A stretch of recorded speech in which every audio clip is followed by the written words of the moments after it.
Nigerians need to know that there is an attempt to capture INEC. And this is not the first time. It started with an attempt to appoint Loretta Oneche. We moved from also an alleged appointment of national commissioners who, to an extent, in fact, one of them, there was, her membership card that was published online. To this particular time, you clearly see that there is an attempt, to capture INEC. And there's only one reason why the INEC is a major institution for focus.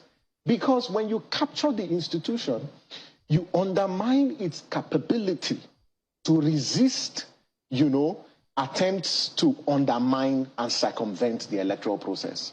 There are two ways you can undermine an institution.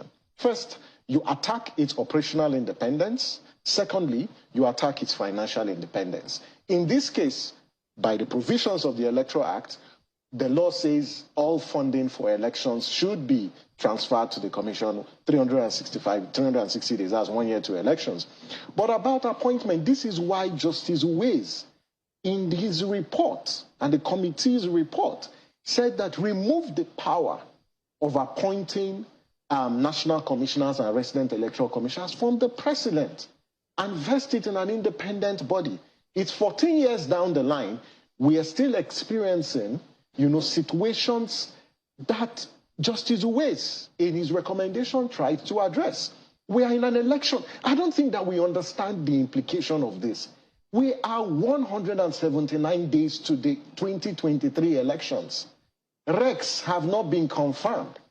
And not just confirmed, you've now appointed people who have partisan leanings. And this is why the National Assembly, the Senate in particular, needs to rise to the occasion to resist and protect the independence of INEC by rejecting these nominees and asking the president to renominate.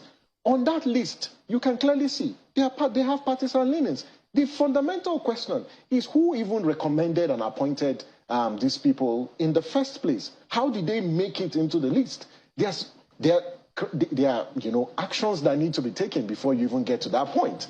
There's a lot of security screening that needs to be taken. And this is where, the Senate, has a role to play. But are you optimistic that the Senate will do just as you request? Because you recall that in the case of Loretta Oneche, she wasn't denied just because she was a card-carrying member of the APC. It was because there was someone else from her state that was already a rec. So how are you expecting that the Senate would do this? And is it as simple as you say, because you expect that the Senate will carry out its own investigation, of course?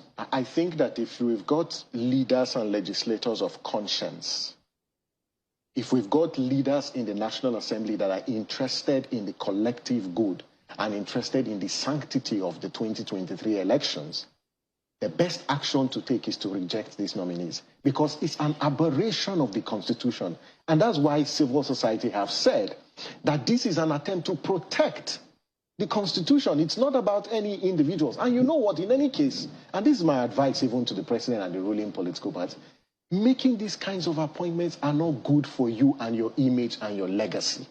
Because what you do is you tell the entire world that you are not interested in fairness, you're not interested in the integrity of our elections. So I even feel, for those who are making and pushing it, because it's just going to rubbish the legacies of the president and also the party. And so in the interest of the Constitution and the 2023 election, reject these nominees. They are individuals, women, persons with disability, who have the competence that can confer, let's not get to a situation where you conduct elections and then the legitimacy of the election